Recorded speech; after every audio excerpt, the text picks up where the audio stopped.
एक छोटे से अलग थलग गांव में जंगलों के घने और धुंधले खेतों के बीच एक डरावनी कहानी बसी हुई थी जो ठंडी हवाओं के साथ मुस्करा रही थी। गांव अपने मोहक बगीचों के लिए जाना जाता था और इसके दिल में एक किला था जो एक प्राचीन वन से घिरा हुआ था। एक स्थान जिसे स्थानीय लोग वाटिका कहते थे। वाटिका केवल एक बगीचा नहीं था, कहा जाता था कि इसमें अपना एक आत्मा है। किससे यह कहते थे कि आत्मा एक महिला के रूप में होती थी जिसका नाम वाटिका था, अद्वितीय और मोहक। गांव वाले उसके बारे में धीरे धीरे बातें करते थे, एक दूसरे को रात की चुप्पी में बताते थे कि सूर्यास्त के बाद बगीचे के पास आंत मत चलो। एक तात्कालिक रात एक जिज्ञासु आत्मा नामक आरव रहस्यमय किस्सों से प्रेरित होकर निर्भीकता के साथ वाटिका के रहस्यों का पर्दाफाश करने का निर्णय किया।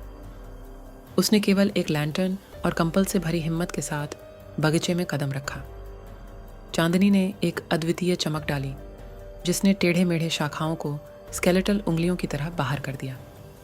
जब आरव वाटिका की ओर बढ़ा तो हवा में एक अन्य लौकिक ऊर्जा के साथ मोटा हो गया। जड़ी बूटियों ने रहस्यों को कहा और फूलों ने एक मीठी भूतपूर्व सुगंध बाहर की। अदृश्य आंखें उसके हर कदम का पीछा कर रही थीं और वातावरण एक अन्य लोक की धड़कन के साथ था। किला आगे बढ़ता है जिसकी खिड़कियां हड्डियों की तरह नजर आ रही थीं। आरव हिचकिचाया, लेकिन एक आकर्षक बल ने उसे और खींच लिया। जो कभी सुरम्य बगीचा था अब एक बगीचे की भूतपूर्व सपनों का एक दारिद्र्य है। हर कदम उसे वाटिका के पंजों की कसक में ले जा रहा था। अचानक हवा में एक मिठी आवाज सुनाई दी, एक संगीतमय और विलापमय धुन। तुम मेरे क्षेत्र को क्यों उलझाते हो? यह आवाज बोली जो आरव की कंपकंपी हड्डियों को नीचे ले आई। उसने स्टैमर किया, अपने सत्य की खोज में था। चांदनी ने एक मिठा तापमान बनाया, उलट फूलों के साथ मिठा सुगंध छोड़ता है। किला उसके सामने था जिसकी खिड़कियां सुनसान आंखों की तरह उस अंधकार में देखी गईं। आरव थोड़ा रुका, लेकिन एक आवश्यक बल ने उसे और खींचा। जो कभी भी बगीचा से बाहर नहीं दिखा अब एक बागीचे की रातमर की लबीरिंथ बन गया था। प्रत्येक कदम उसे वाटिका के पंजों की खींच ले जा रहा था। अचानक एक मीठी आवाज हवा में घूमती हुई महसूस हुई, एक लहर जैसी, लेकिन गीतमय धुन। तुम मेरे क्षेत्र को क्यों उलझाते हो?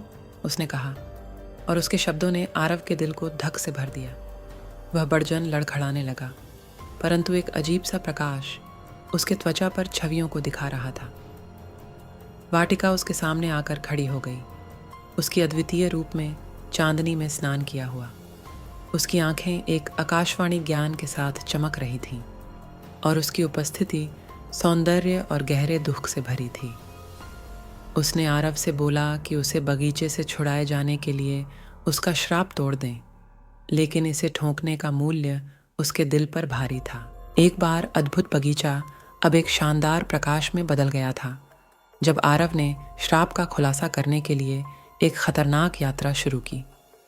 छायाएं भूतपूर्व रह में गौने लगीं और हवा भूख दुखी आत्माओं के कराहने से भर गई।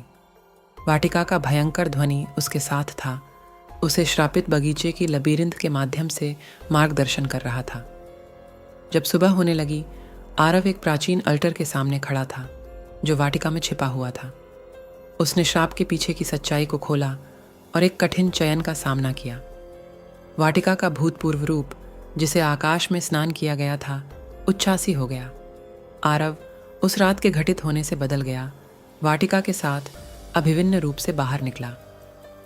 गांव कभी भी उस भूतपूर्व बगीचे के बारे में ऐसे ही नहीं सोचेगा, लेकिन आरव व वाटिका की दुखद कहानी का स्मरण साथ लेकर आगे बढ़ेगा, जो एक अद्भुत यात्रा की कीमत को चुकाता है जब हम पैरासाइकोलॉजिकल तत्वों के साथ खिलवाड़ करते हैं।